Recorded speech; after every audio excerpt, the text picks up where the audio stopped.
Et puis nous recevrons dans ce journal le ministre de la Jeunesse et de la Construction citoyenne, Maître Mamadou Gassoudiara, qui va nous parler du forum de la jeunesse prévu à Ségou les 3, 4 et 5 juin prochains sur le thème agriculture, opportunités d'emploi et d'insertion des jeunes. Forum qui sera placé sous la présidence du Premier ministre Moussa Mara. Mesdames et messieurs, bonsoir et bienvenue à l'information sur l'ORTM. La promotion du lait cru local, une alternative pour le renforcement des exploitations agricoles familiales. C'est le thème de la 9e édition de la Journée mondiale du lait célébrée aujourd'hui au Mali. L'événement a été marqué par une conférence au débat sur le thème la distribution de lait et de produits laitiers aux enfants, entre autres. Compte rendu de Mamoudou Sidibé. La Journée mondiale du lait célébrée ce dimanche au Mali s'est vue un espace d'expression et de communication. C'est aussi l'occasion de sensibiliser les décideurs et les partenaires sur les préoccupations des producteurs laitiers. On est en train de voir avec le gouvernement quel système on peut mettre sur place pour que les animaux restent ici et pour qu'on cultive pour les animaux, pour qu'on leur donne l'eau pour les animaux et pour que les animaux produisent beaucoup de lait, beaucoup de viande ici. Parce que ce n'est pas la peine de garder 1000 têtes aujourd'hui pour 1000 litres. Avec 10 têtes seulement, tu peux trouver 1000 litres. Le thème retenu cette année est la promotion du lait cru local, une alternative au renforcement des exploitations agricoles familiales. Une des mesures prises par le gouvernement pour corroborer ce thème est la prise en compte pour la première fois des intrants d'élevage. C'est là pour que le lait cru local ne soit plus un aliment de prestige, mais plutôt celui de tous les jours. Au titre de la campagne 2014-2015, une subvention de plus de 5,9 milliards de francs CFA pour les intrants d'élevage, dont plus de 3,9 milliards destinés spécifiquement à la promotion de la production laitière par l'acquisition d'éléments bétail de qualité. Nous savons que ce n'est pas une partie gagnée d'avance. Nous en avons aussi parlé.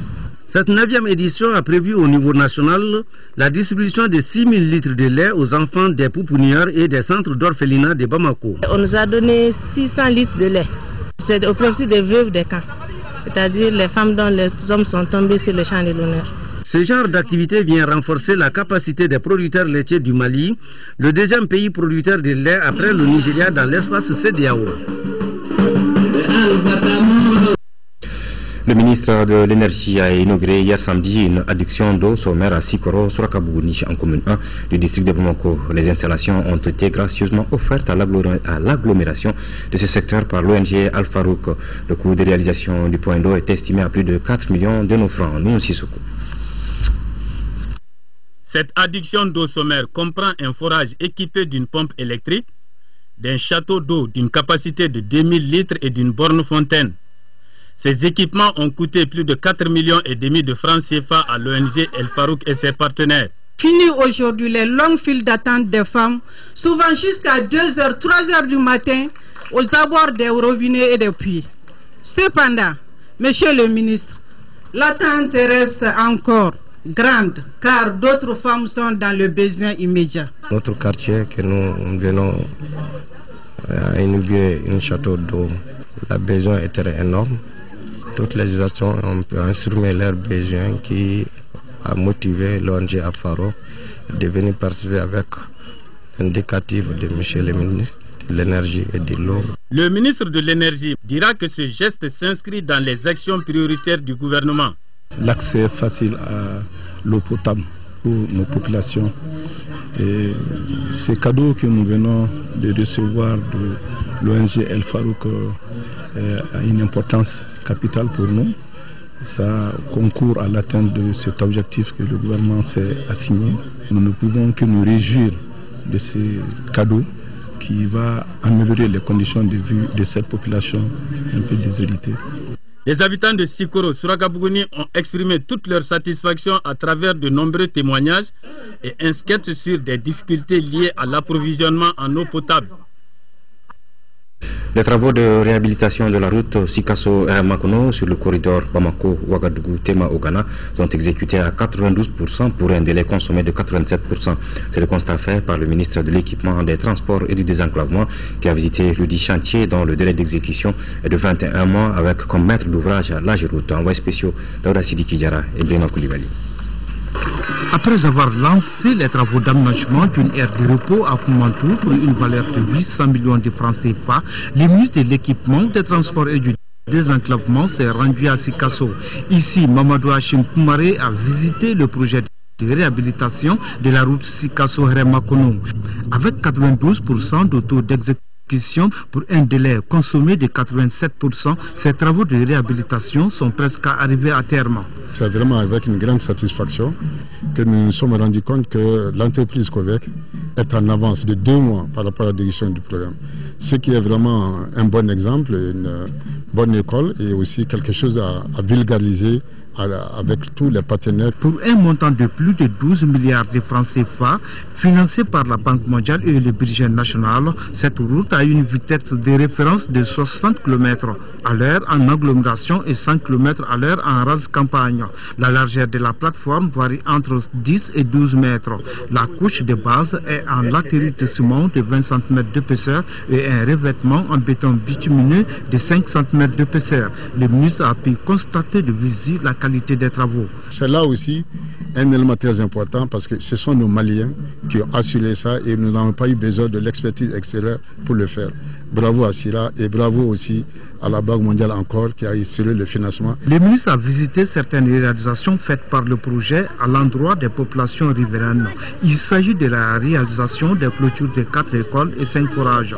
Le ministre a également visité les postes de péage et de paysage de Heremakono avant de remettre des casques à la mairie de la localité.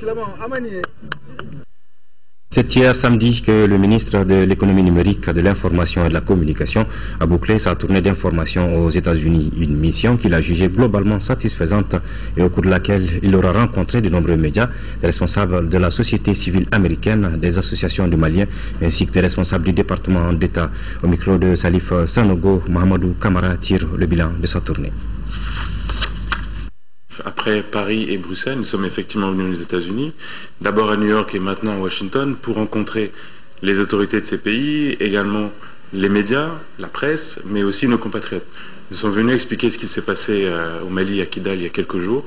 Je pense que nous avons eu une très bonne compréhension de la part de tous nos interlocuteurs qui ont condamné de manière unanime les actes terroristes qui ont été perpétrés, notamment l'assassinat de nos compatriotes. Ils ont également porter leur soutien au Mali pour qu'une initiative aboutisse prochainement, une initiative de paix qui aura vocation à aboutir à un règlement définitif de la crise. Et on peut dire quelque part, du point de vue d'abord des médias, vraiment le message, la voix du Mali aura été entendue, puisque vous avez enchaîné près d'une douzaine d'interviews, et on peut dire quelque part à ce niveau déjà que l'objectif est atteint. Oui, je pense que l'objectif est atteint. Nous avons rencontré beaucoup de compréhension de la part des médias qui nous ont permis d'échanger avec eux, aussi bien des médias écrits comme Wall Street Journal, comme New African, que des médias audiovisuels. Je pense à BBC, à RFI, à New York, mais également à Voice of America. Dans chacun de ces médias, nous avons dit le message, nous avons expliqué la situation du Mali, et je pense que le message a été largement diffusé aux États-Unis et bien au-delà encore. Et au niveau de la société civile américaine, on a vu certaines organisations comme Human Rights Watch qui vous ont démarché, qui sont venus à votre rencontre et qui ont apporté également un message très clair. Tout à fait, ils ont apporté un message très clair de condamnation, encore une fois, très ferme des événements malheureux de Kidal, l'assassinat de nos compatriotes civils. Ils ont souhaité que le gouvernement entreprenne des démarches dans le sens de porter plainte devant des juridictions internationales, pourquoi pas la CPI, afin que justice soit rendue. Human Rights Watch m'a clairement exprimé leur soutien dans ce sens-là. Et du point de vue de la communauté malienne, on a vu que la diaspora malienne est fortement impliquée et elle aura apprécié votre démarche. Oui, on a senti beaucoup de passion, d'émotion dans les échanges que nous avons eus avec la diaspora, aussi bien ici aux États-Unis qu'auparavant en Europe, parce que nos compatriotes sont très impliqués dans ce qui se passe au pays. Le fait qu'ils soient loin, le fait qu'ils n'ont pas toujours accès à la bonne information, c'est pourquoi ils ont apprécié qu'un membre du gouvernement vienne auprès d'eux pour leur dire la réalité de la situation et surtout leur dire les perspectives d'avenir, à savoir un dialogue qui va être entrepris pour aboutir à une solution durable. Alors, est-ce que cet exercice va se poursuivre, Monsieur le ministre, puisqu'on a vu que quand même, il y avait un besoin réel? Il y a un réel besoin, je le concède. C'est pourquoi d'autres ministres vont se succéder dans les jours, les semaines à venir, dans plusieurs pays dans le monde, pour aller, encore une fois, à la rencontre de nos compatriotes. Mais nous comptons aussi sur l'ensemble de nos missions, de nos chancelleries dans les pays où nous sommes présents, pour qu'elles soient le relais des autorités gouvernementales et qu'elles puissent régulièrement informer nos compatriotes, mais également les médias des pays où ils se trouvent. Le Conseil de la Quadria vient de lancer à la Grande Mosquée de Bamako une semaine de prière, de lecture du Coran et de bénédiction pour la paix et la stabilité dans notre pays. L'activité a regroupé plusieurs leaders musulmans de notre pays. La cérémonie de lancement était présidée par le ministre des Affaires religieuses et du culte, Moussa Fane. Cette journée de lecture du Coran marque le lancement d'une semaine de prière et de bénédiction pour la paix et la stabilité dans notre pays. L'islam est toujours au premier plan de ceux qui œuvrent pour la paix, par la paix dans la paix. C'est pour cette raison que nous, de la Quadria, on a lancé un appel à tous les musulmans pour qu'on fasse une semaine de prière.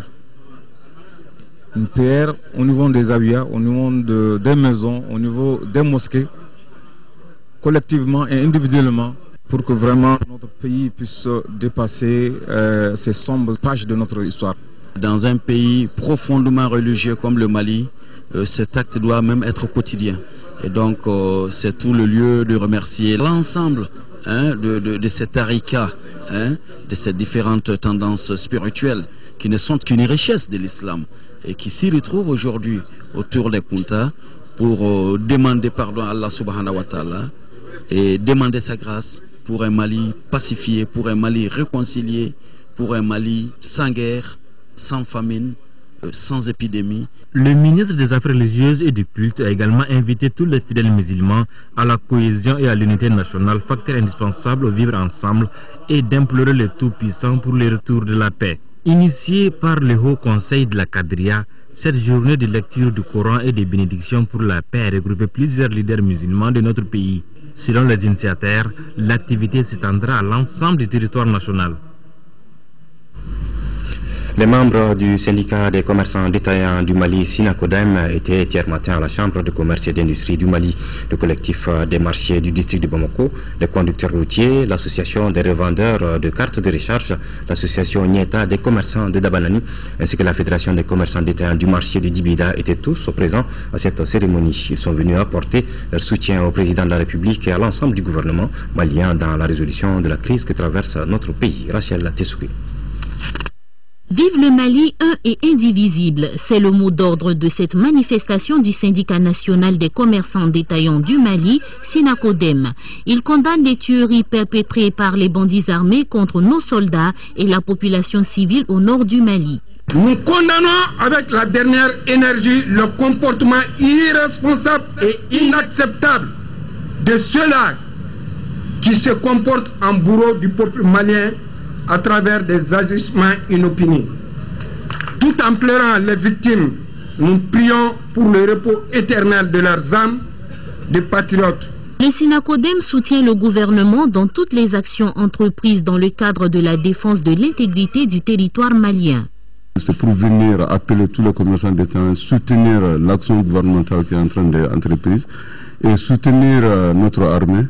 Et de leur dire que tous les opérateurs économiques et à travers les commerçants détaillants, nous sommes derrière eux, nous allons les soutenir jusqu'au bout, jusqu'à la libération de notre pays. Et le Mali est indivisible. Les commerçants du Mali ont formulé des vœux pour le prompt rétablissement des blessés de guerre. Le mouvement pour un destin commun MODEC a tenu son premier congrès ordinaire hier samedi à Bamako, conseil à l'issue duquel un bureau de 41 membres a été mis en place, dirigé par Koniba Sidibé. Au cours de ces assises, les participants ont examiné et adopté les textes du parti. Les travaux ont regroupé les délégués du parti venus de l'intérieur du pays. Reportage de Moussa Fane. Au terme des travaux de son premier congrès statutaire, le mouvement pour un destin commun MODEC s'est doté d'un conseil national de 41 membres. C'est Koniba Sidibé qui a été élu pour un mandat de 5 ans. J'attends du nouveau bureau qu'il s'attelle très vite à l'exécution des décisions du Congrès, qu'il soit un organe de direction efficace et que chacun de ses membres s'engage du mieux qu'il peut pour faire développer notre parti et en faire un parti qui compte sur l'échiquier national. Au cours de ces assises, les participants ont formulé des recommandations relatives à la bonne gouvernance. Faire en sorte que la gouvernance de notre pays change réellement afin qu'on puisse apporter une solution durable et acceptable aux grands problèmes que le pays connaît, notamment la situation sécuritaire du pays et l'exercice de la souveraineté nationale sur tout le territoire, y compris sur Kidal, notamment la réconciliation nationale des Maliens, qui a pris un sérieux coup avec tout ce qui se passe actuellement, et de manière générale, tout ce qui concerne la bonne gouvernance des affaires publiques, de manière à ce que le citoyen soit au début, au cœur et à la fin de tout processus de gestion des affaires publiques. À l'ouverture des travaux, le président du Parti des éléphants a évoqué plusieurs questions qui intéressent la vie de la nation. Les partis amis présents ont apporté des témoignages sur la collaboration entre les MODEG et leur formation politique. Auparavant, les participants avaient observé une minute de silence à la mémoire de tous les militaires et civils tombés sur les champs de l'honneur. Lancement d'un nouveau projet en 4e région. L'initiative Compléter l'allaitement exclusif avec les produits locaux est un projet de nutrition de la Croix-Rouge. La cérémonie de lancement a rassemblé les populations de l'aire de santé de Yérebougou dans la commune, dans le cercle de Baroueli. Reportage de Honoré Tchéli. Le projet qui vient d'être lancé par la Croix-Rouge s'appuie sur deux axes principaux, à savoir l'allaitement maternel en exclusivité et l'alimentation de compléments adéquats de l'enfant. Ces deux entités couplées l'une à l'autre convergent vers une nutrition adéquate que tout enfant a besoin pour croître, se développer et s'épanouir. Ces actions sont à notre portée et n'exigent de nous aucune dépense insupportable. En effet, il s'agit d'utiliser les produits locaux qui sont à la disposition de chaque population pour compléter les laits maternels, ce qui permettra à coup sûr de lutter contre la malnutrition. La mission de la Croix-Rouge malienne consiste à améliorer les conditions de vie des personnes vulnérables en mobilisant le pouvoir de l'humanité. Trouve ici un cadre idéal dans l'objectif qui nous réunit ce matin. Ce projet de nutrition de la Croix-Rouge devrait ainsi contribuer efficacement à prévenir les cas de malnutrition dans les cercles de Baroueli et à la prise en charge des enfants malnutris. Plus de 113 millions de francs CFA, c'est l'enveloppe destinée au projet direct de développement inclusif de la relance économique avec les collectivités territoriales en 6e région. La cérémonie de lancement a rassemblé les responsables des communes concernées dans le cercle de Tombouctou et ceux de Gourmara-Rousse pour une durée de 12 mois. Ce projet est le fruit d'un partenariat entre le Conseil régional de Tombouctou et Handicap International. Reportage de Yeya Tandina. Handicap International, en partenariat avec le Conseil régional de Tombouctou, vient de procéder à travers la présente cérémonie au lancement du projet direct de développement inclusif et la relance économique avec les collectivités territoriales. Sur une durée de 12 mois, plus de 113 millions seront injectés dans l'emploi jeune, facteur de stabilité et de paix. Développement local inclusif qui prend en charge toutes les couches de la population, aussi vulnérables que non vulnérables, parce que on s'est dit que le développement ne peut pas se faire si on laisse une partie de la population au bord de la route. Ces deux projets s'inscrivent dans une logique de continuité et de renforcement de ces acquis. Nous sollicitons par conséquent la participation active de tous les acteurs de développement pour la réussite de ces deux projets. Il apparaît nécessaire de reconstituer, voire renforcer les services sociaux de base. C'est dans ce sens que Handicap International, partenaire de la région de Tombouctou, avant, pendant et après la crise, initie aujourd'hui deux projets pour nous accompagner dans la relance économique.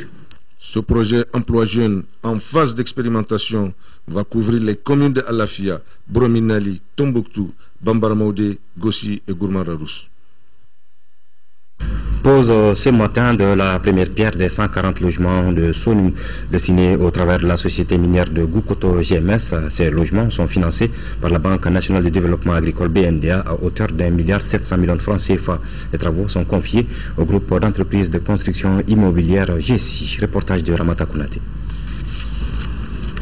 Avoir un toit pour soi, c'est le rêve de tous les Maliens. Ce rêve deviendra bientôt une réalité pour 140 agents de la société minière de Goukoto GMS.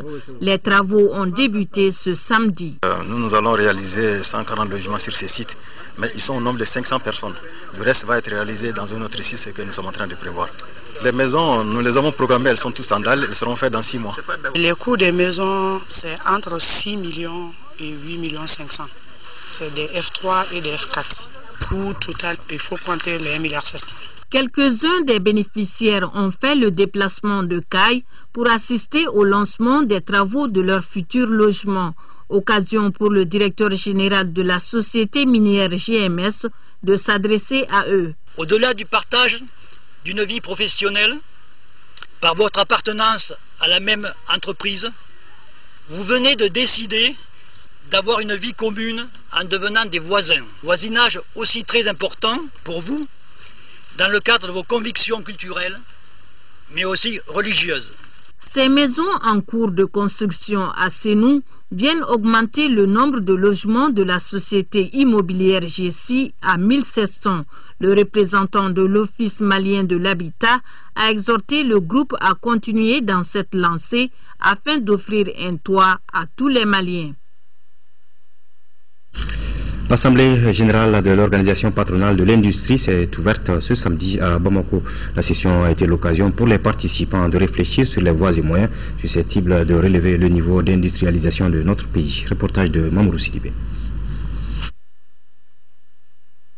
Durant cette session, les membres de l'Organisation patronale de l'industrie au pays vont passer en revue le rapport de leurs activités, le rapport financier et les nouveaux textes de l'organisation. Le patronat le sait bien, l'industrialisation est un passage obligé pour le développement socio-économique d'un pays. C'est là à travers sa capacité de création d'emplois et de modernisation des structures de l'économie.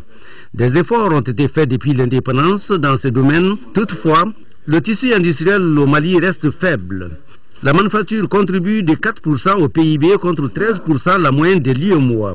Il est temps que l'industrie joue le rôle de vecteur de croissance économique, réductrice de pauvreté, conformément aux engagements du président de la République, son Excellence Ibrahim Boubacar Keïta, de faire du Mali un pays émergent à l'horizon 2018 et de la déclaration de politique générale du gouvernement adoptée par l'Assemblée nationale lors de sa séance du 2 mai 2014. Dans ce cadre, le programme d'action gouvernementale 2013-2018 met singulièrement l'accent sur les activités visant à renforcer davantage la compétitivité de l'industrie malienne.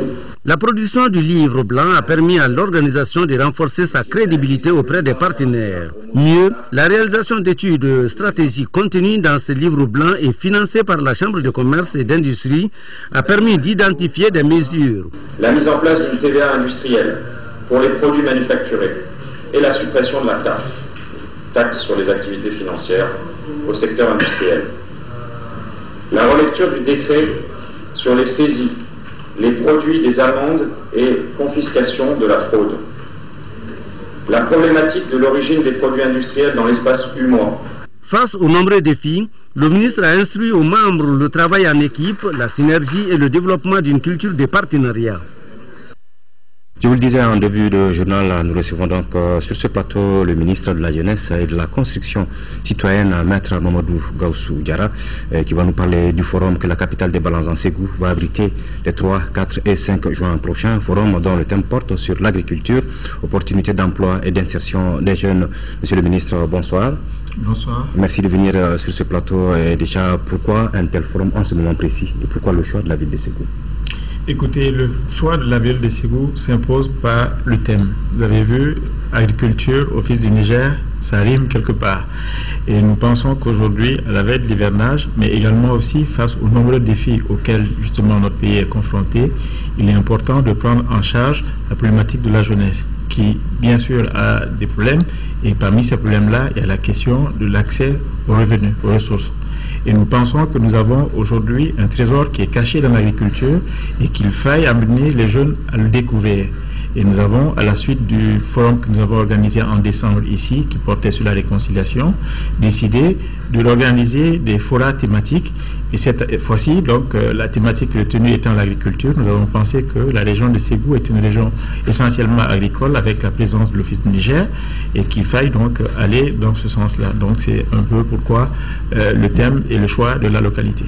Voilà, le forum sera placé sous la présidence du Premier ministre Moussa Mara, mais il y aura également 3 de vos collègues, les ministres de l'emploi, de la formation professionnelle, porte-parole du gouvernement, le ministre du développement rural et celui de la réconciliation nationale.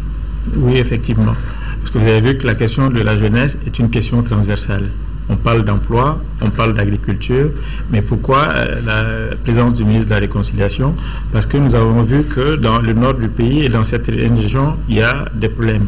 Et nous pensons que pour trouver une solution à ces problèmes-là, il faut travailler plutôt dans le sens de créer des sources de revenus et de raisons pour les jeunes de rester sur place et de se sédentariser et de retrouver en fait une forme de normalité. C'est pour nous une question de résilience et donc c'est pourquoi le ministre de la Réconciliation est également convié à ce forum-là.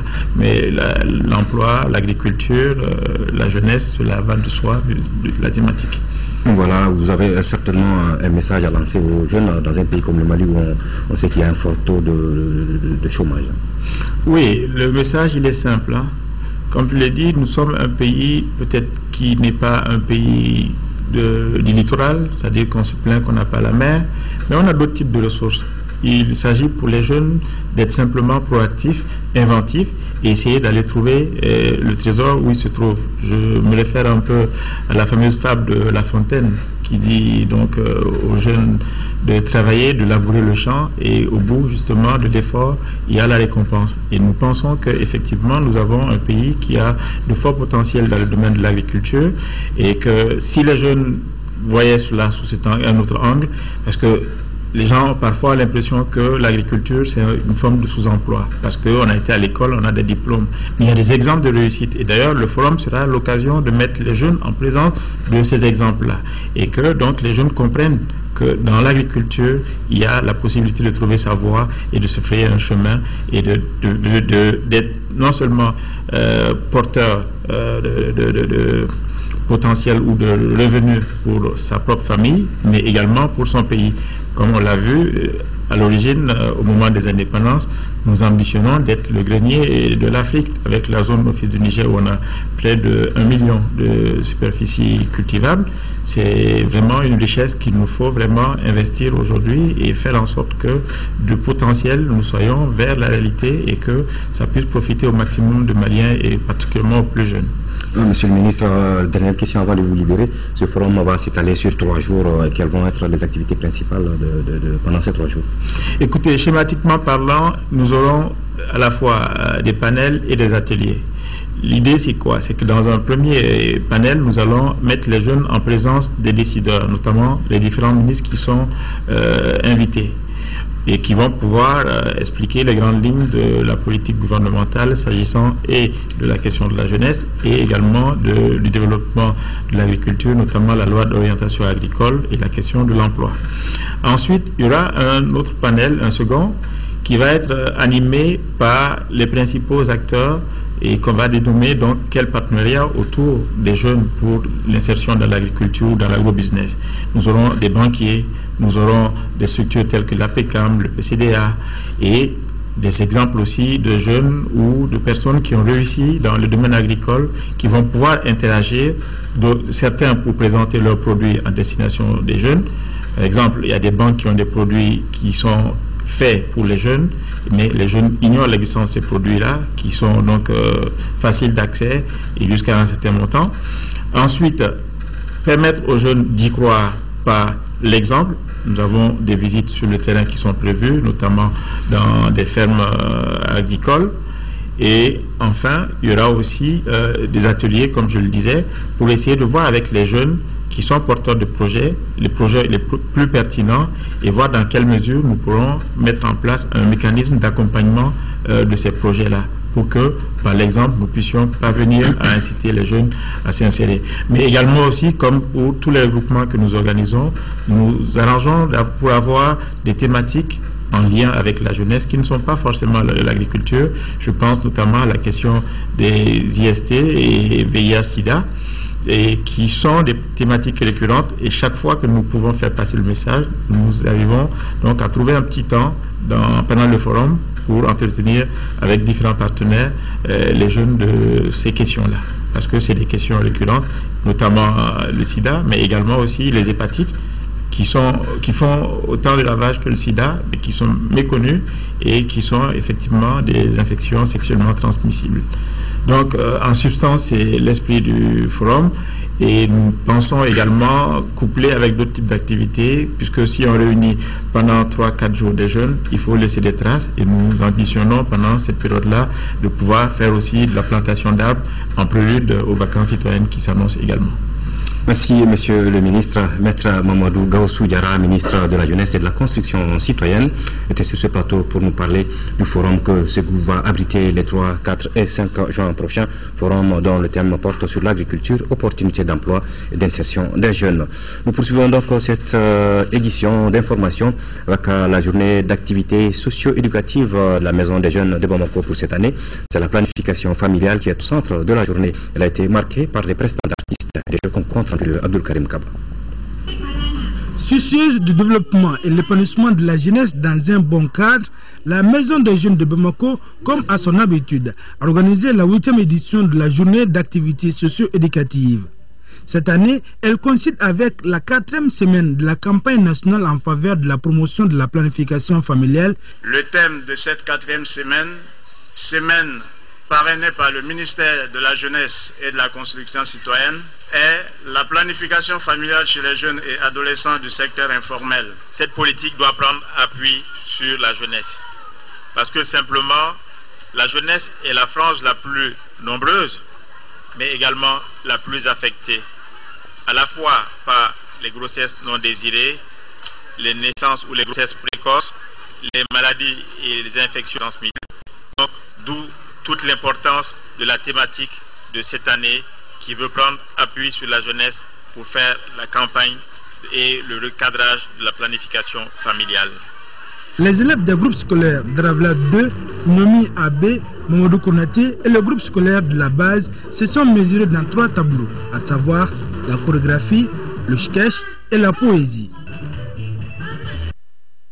400 millions de francs CFA, c'est la somme que l'État débloque cette année pour prévenir les inondations dans le district de Bamako, soit le double du montant des années précédentes. Les travaux ont déjà débuté avec le curage des caniveaux et des collecteurs. Les premières pluies qui tombent apportent leur lot de doutes et d'espoir quant à la prévention contre les catastrophes naturelles.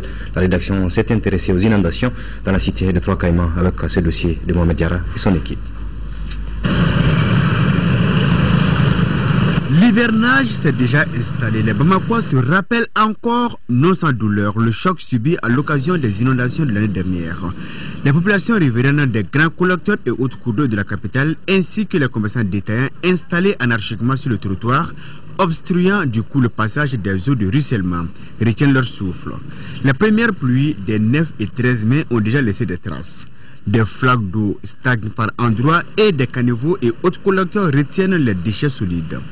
La question qui taraude les esprits est de savoir si Bamako serait à l'abri de sinistres survenus l'année dernière lors des inondations en communes 1 et 4. Bamako n'est pas à l'abri des inondations. Comme vous voyez, on est tout au bord d'un grand collecteur qui normalement doit être curé en amont. C'est-à-dire qu'il y a des travaux qui doivent être faits bien avant la tombée des premières pluies. Mais ces travaux ne sont jamais faits à temps. Bamako peut être à l'abri, parce que bon, je pense que si les autorités prennent le temps de visiter, comme vous le faites tout de suite là, s'ils prennent le temps de visiter dans les caniveaux et autres fossés qui se trouvent à Bamako, ils peuvent faire tout pour essayer de barrer l'inondation dont tout le monde craint.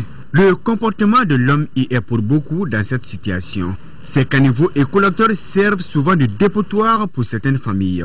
Pire, certaines images se passent de tout commentaire, comme c'est le cas ici. Et quand il pleut, certains ont même des arguments supplémentaires pour déverser des ordures. Les gens s'appellent, je ne sais pas, bonus ou bien comment, pour bonus. Donc c'est l'occasion pour eux de venir jeter tout dans les collecteurs et dans les caniveaux. Les vieux matelas, les vieilles ustensiles, tout ce que vous pouvez imaginer.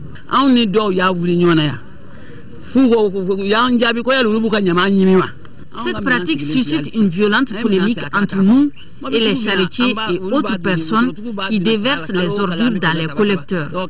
Nous souhaitons que la mairie prenne à bras le corps ce mauvais comportement des charretiers. Pour éviter toute surprise désagréable, Les autorités ont décidé de prendre le taureau par les cornes. Les opérations de curage ont commencé depuis le 15 mai dernier, contrairement aux autres années. Notre mission, c'est quoi? C'est curer les collecteurs du district de Bamako, d'une façon particulière en ce qui nous concerne ici, mais bien sûr dans les régions également, pour éviter ces inondations.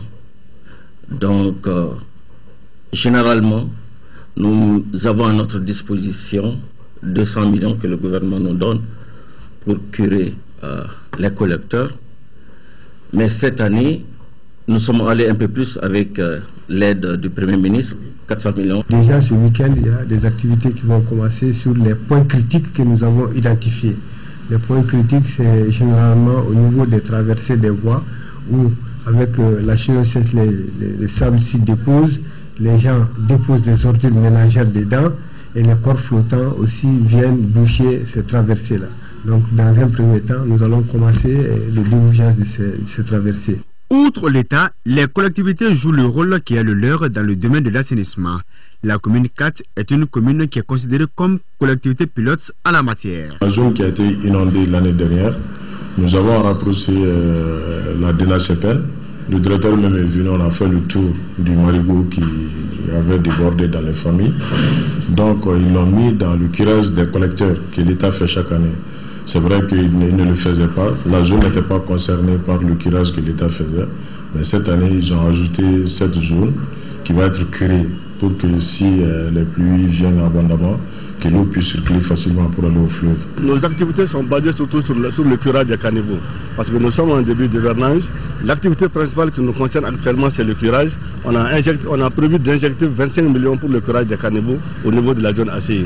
En commune 1 également, des actions sont reprises depuis le 15 mai pour sécuriser les emprises des lits des cours d'eau. Il revenait effectivement à l'État de curer les et donc, il y a nous, il y a l'État, mais il y a surtout les populations, notamment les voisins. Et le chef de quartier, il est là. Pratiquement tous les ans que Dieu fait, il n'a cessé, en tout cas, de nous alerter par rapport au curage des différents collecteurs qui passent dans son quartier, le quartier de Bangoné. L'année dernière, il a fait la même chose. Nous, on n'avait pas les moyens de le faire. Malheureusement, il y a eu cet événement douloureux que tout le monde a vu. Et cette année, donc, Dieu merci, ce collecteur, il va être curé, ainsi qu'un autre collecteur. Une chose est que l'État prenne ses responsabilités pour reculer, pour sécuriser. Une autre chose est que les populations elles-mêmes, les citoyens vivant au bord de ces cours d'eau, puissent prendre en charge, s'approprier et à la fois son assainissement et son hygiène. Et je pense qu'à partir de ce moment-là, les ensembles des organisations que nous avions rencontrées la semaine dernière se mettront ensemble pour sensibiliser les populations de manière à ce qu'on puisse préserver ce talent-là. L'État et les collectivités sont appuyés par le groupement d'intérêt qui joue un rôle important en matière d'assainissement, même s'ils sont confrontés à certaines difficultés liées au dépôt final des ordures. Notre mission consiste vraiment à organiser la collecte et l'évacuation des ordures ménagères vers les dépôts de transit. La mission des GIE s'arrête à ce niveau. C'est pour nous prendre la relève pour évacuer les dépôts de transit vers les décharges finales. La gestion des ordures, l'assainissement et la propriété est l'affaire de nous tous. Enlever ces ordures est un acte de citoyenneté. Le constat est donc amer et chacun doit se sentir responsable. Pour éviter les catastrophes et autres menaces, il faut libérer le passage des eaux de ruissellement dans leur course vers le fleuve. C'est donc un combat acharné chez les populations, surtout que la météo annonce cette année des pluies abondantes, voire excédentaires. Ce dossier avant de passer au dossier culture, la cérémonie de clôture de la première session du Haut Conseil des collectivités au titre de l'année 2014 aura lieu le mardi 3 juin 2014 au siège de l'institution sous la haute présidence de l'honorable Oumarou Ag Mohamed Ibrahim Aïdara, président de l'institution. Cette cérémonie officielle sera rehaussée par la présence de M. Moussa Mara, Premier ministre chef du gouvernement, mise en place terminée 16h30. Instaurer une journée nationale du Sanankuya, utiliser nos langues nationales comme fondement du développement local et accroître le budget alloué à la culture sont entre autres recommandations des Journées nationales du patrimoine culturel 2014 qui ont pris fin vendredi dernier. Le dossier culture fait un gros plan sur ce forum culturel qui a tenu toutes ses promesses. Cheikh Oumar Sangaré.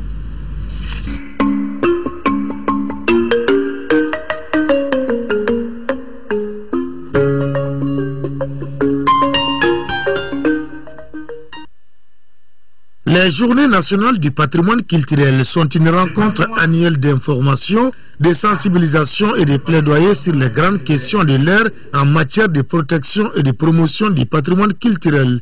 Le thème choisi est Patrimoine culturel, décentralisation et développement local au Mali. Pour cette édition 2014, le département de la culture a porté l'essentiel des débats autour de 3 mots: patrimoine culturel, décentralisation et développement. Le patrimoine culturel malien est riche d'enseignements. Le concept de décentralisation est riche en pistes de développement à la base. Solliciter une réflexion sur les enjeux de connexion de ces 2 socles du progrès tant attendu, c'est ouvrir les classes de l'espoir. La cérémonie d'ouverture de ces journées a été un signal fort de l'engagement du gouvernement pour la promotion de nos biens culturels. Le Premier ministre, dans son discours d'ouverture, a invité les communautés à jouer un rôle de premier plan dans la mise en valeur du patrimoine. L'engagement des partenaires techniques et financiers et des organisations internationales aux côtés de l'État constitue un motif d'espoir et d'encouragement dans un monde où la question de la diversité culturelle est devenue un enjeu de développement, voire de survie. Cependant, cet engagement ne peut se substituer à celui des communautés locales et à l'État. C'est à eux qu'il incombe d'assurer, avec le concours des différents acteurs et partenaires, le suivi et la gestion au quotidien de notre patrimoine culturel sous toutes ses formes. Des conférences-débats autour du thème central ont été les temps forts de ces journées. Pour animer ces rencontres, les conférenciers ont été choisis sur mesure. J'ai eu l'honneur d'aborder la question du rôle et de la place des langues nationales dans le processus de développement des collectivités territoriales. Il faut dire que ça a donné lieu à un débat qui a montré qu'en réalité, si le patrimoine culturel devrait être au centre de tout le processus de développement des collectivités territoriales, les langues nationales doivent en être le cœur, puisque les langues nationales sont à la fois le socle et le véhicule du patrimoine culturel. Ces journées ont aussi été marquées par la projection sur le patrimoine culturel matériel et immatériel classé au patrimoine national et ou international. Une exposition photo sur les biens culturels sous pression foncière et démographique a également été organisée. Les espaces habités, les villes notamment, mettent de plus en plus pression sur les sites et les monuments, notamment dans les villes. Si vous prenez Bamako, tous les monuments construits, vous voyez que ça se dégrade et il n'y a pas beaucoup de contrôle. Ça, c'est le cas de Bamako, mais à l'intérieur, des villes comme Djenné subissent énormément de pression. Madame le ministre de la Culture, consciente de l'apport du patrimoine au développement, a invité les participants à poursuivre au-delà des journées les réflexions sur certains questionnements. Comment faire en sorte que l'espace communal, considéré comme le niveau stratégique de base pour l'appui au développement local et comme cadre de référence opérationnelle pour des projets et programmes de développement, puisse garder toutes ces traces, lieux de mémoire, sites historiques, toponymie, mythes fondateurs, j'en passe. Plusieurs acteurs culturels ont pris part aux activités de ces journées. Ils ont profité de la rencontre pour formuler des recommandations. Utiliser et promouvoir les langues nationales comme fondement du développement social, économique et culturel au sein des collectivités territoriales. Traduire le concept du patrimoine culturel dans les langues nationales en vue d'une meilleure appropriation par les communautés locales. Accroître le montant du budget national alloué à la culture. Au nom du cousinage à plaisanterie de Sénankouya, Kardjiga Laïko Traoré a offert une calebasse de haricots au ministre de la Jeunesse et de la Construction citoyenne, Mamadou Gaussou Diarra. Et l'association malienne pour la promotion du Sénankouya a apporté une assiette de haricots à l'ancien ministre de l'Éducation, Adama Samasekou, dont la réception a été faite par le ministre de la Culture. Et ça, c'est le Mali authentique. C'est un pacte de sang entre les Traoré et les Diarra. Ce pacte existe entre d'autres noms et même les ethnies. Nous avons voulu faire une dégustation des plats du Sénankouya et nous avons offert ça au ministre et à sa délégation. Les participants aux Journées nationales du patrimoine culturel souhaitent aussi l'instauration d'une journée nationale du Sénankouya. C'est avec une dégustation culinaire autour du haricot dans une ambiance de Sénankouya qu'ont pris fin ces Journées nationales du patrimoine culturel.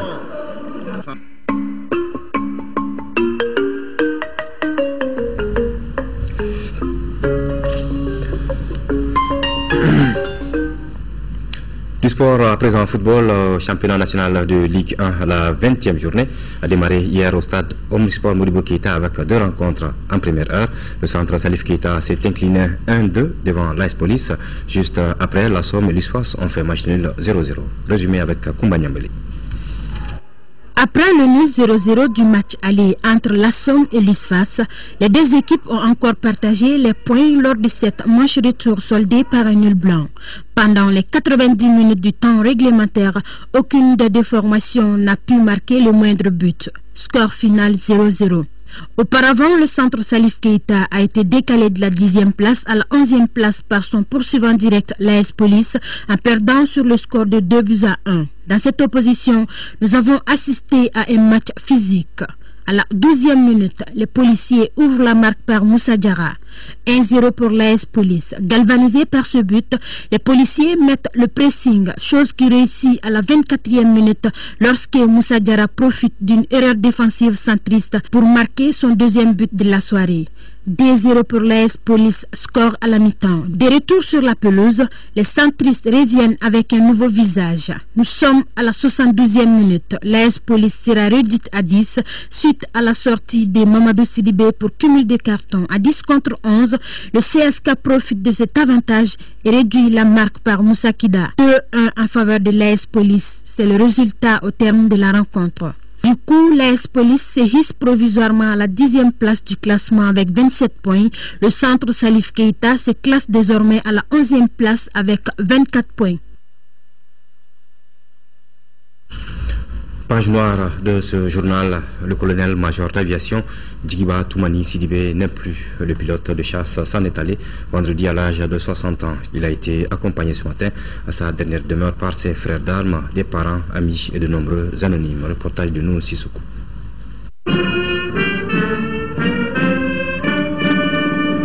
C'est à la place d'armes de la base 100 que les derniers hommages militaires ont été rendus au colonel-major Djigiba Toumani Sidibé. Ce valeureux soldat a été arraché à notre affection ce vendredi à l'âge de 60 ans. L'officier supérieur de l'armée de l'air s'est forgé une riche carrière qui devra inspirer la jeune génération d'aviateurs.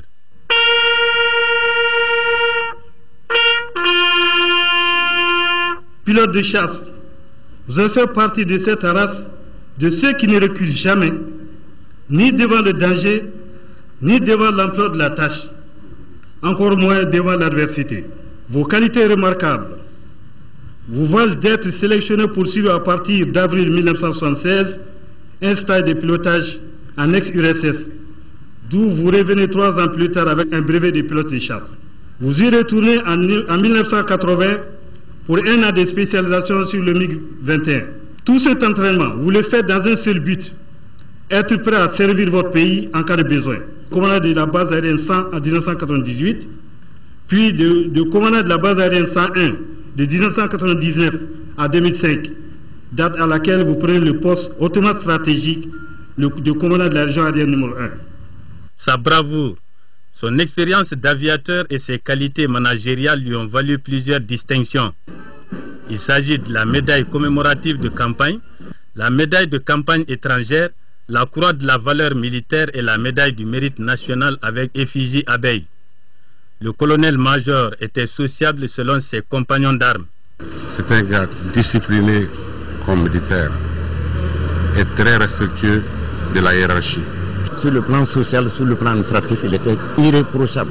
Ce qu'il aimait dire, le subordonné ne vaut rien sans le chef et le chef ne vaut rien sans le subordonné. C'est au cimetière d'Amdalaï que repose désormais le colonel-major d'aviation Djigiba Toumani Sidibé. Il laisse derrière lui une veuve et 7 enfants affligés. Ainsi prend fin ce journal. Merci de l'avoir suivi et bon début de semaine à tous et à toutes.